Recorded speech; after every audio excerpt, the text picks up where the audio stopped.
बिस्मिल्लाहिर्रहमानिर्रहीम। अस्सलाम वालेकुम। मैं हूं डॉक्टर सिद्दीकी और आप देख रहे हैं सिद्दीकी होम्योपैथी।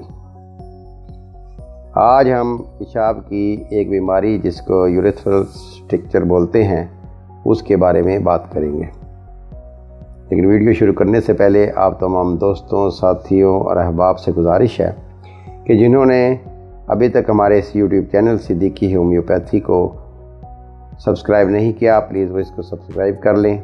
अगर वीडियो अच्छी लगे तो उसको लाइक और शेयर ज़रूर करें और बेल आइकन को ज़रूर प्रेस करें ताकि हमारी हर आने वाली नई वीडियो आपको बर वक्त मुहैया हो सके।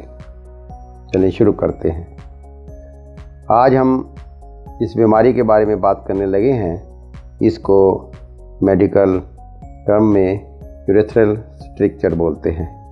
अगर आम फहम ज़बान या उर्दू में इसका तर्जुमा करें तो पेशाब की नाली की तंगी इसका तर्जुमा बनता है।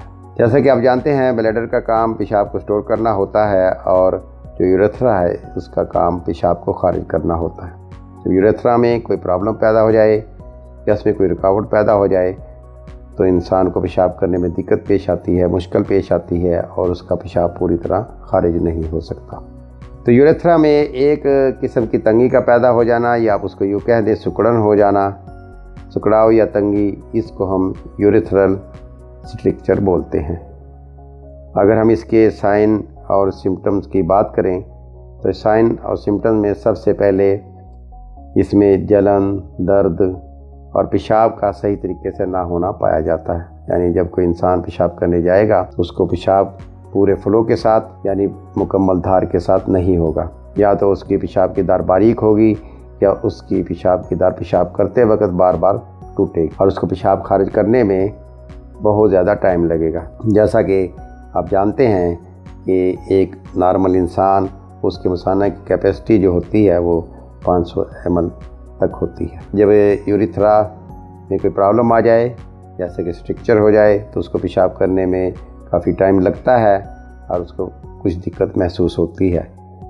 और जब इंसान पेशाब करके आता है तो उसको महसूस होता है जैसा कि उसका मसाना जो है पूरी तरह खारिज नहीं हुआ, तो उसको पेशाब की हाजत बनी रहती है। एक तो उसको वाशरूम में बहुत ज़्यादा देर बैठना पड़ता है, दूसरा उसको बार बार पेशाब करने के लिए जाना पड़ता है। तो जब वो देखता है कि एक तो उसकी पेशाब की धार कमज़ोर है या बारीक है या एक दो हिस्सों में मुनक़सिम है या उसकी धार उस तरह नहीं आ रही जैसा कि नॉर्मल इंसान की होती है, तो उसकी फिर डायग्नोसिस की जाती है। इसमें सोनोग्राफी वगैरह और भी दीगर बहुत सारे टेस्ट होते हैं जिनके ज़रिए हमें ये पता चल जाता है कि इसको स्ट्रक्चर हो गया है। अगर हम इसकी वजूहात की बात करें, इसकी बहुत सी वजूहात हैं। आम तौर पे तो ये जब प्रोस्टेट का ऑपरेशन कराया जाता है उसके बाद भी बन जाता है, या कोई एक्सटर्नल चोट लग जाए या इंटरनल कोई चोट लग जाए।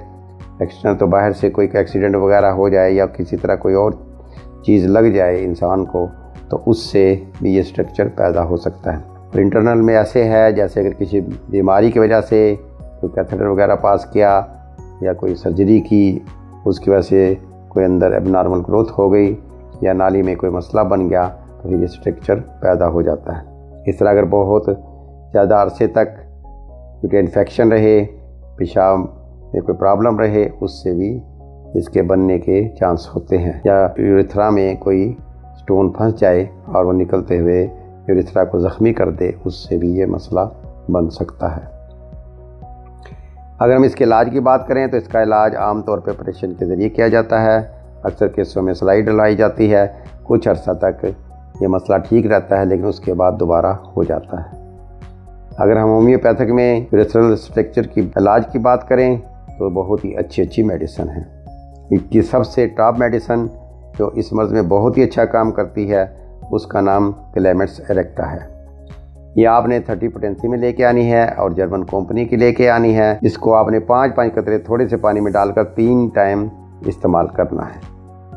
अगर इसके साथ आप जर्मन की ही एक कैलकेरिया फ्लोर जो कि किसी किस्म की भी एबनॉर्मल ग्रोथ के लिए बहुत ही अच्छी मेडिसिन है, उसको भी आप शामिल कर लें तो बहुत ही अच्छे रिज़ल्ट नमूदार होंगे। उस मेडिसिन का नाम है कैलकेरिया फ्लोर 6X। ये टेबलेट फॉर्म में मिलती है। ये आपने 4 टैबलेट सुबह, दोपहर और रात को پانی میں ڈال کر استعمال کریں یا پانی کے ساتھ استعمال کریں، یا دونوں ہی صورتوں میں استعمال کر سکتے ہیں۔ یہ دونوں میڈیسن آپ نے چند ہفتے استعمال کرنا ہے، اور انشاءاللہ چند ہفتے کے استعمال سے آپ کو خاطر خواہ فائدہ محسوس ہوگا۔ اگر بالفرض آپ یہ محسوس کریں کہ اسے کوئی خاطر کا فائدہ نہیں ہو رہا، تو ویکلی آپ یعنی ہر یہ ہفتے کو تھوجا 200 ایک خوراک روزانہ استعمال کریں، اور جس دن تھوجا 200 استعمال کریں اس دن آپ کوئی دوسری میڈیسن استعمال نہ کریں۔ اگر اسٹرکچر کے دوران آپ کا پیشاب کرتے وقت جلن درد محسوس ہو رہا ہے اور یہ پیشاب قطروں کی صورت میں نکل رہا، تو ایسی صورت میں آپ کینتھرس 30 جرمن کمپنی کے لے آئیں اور 5 قطرے پانی میں ڈال کر صبح اور رات کو استعمال کریں۔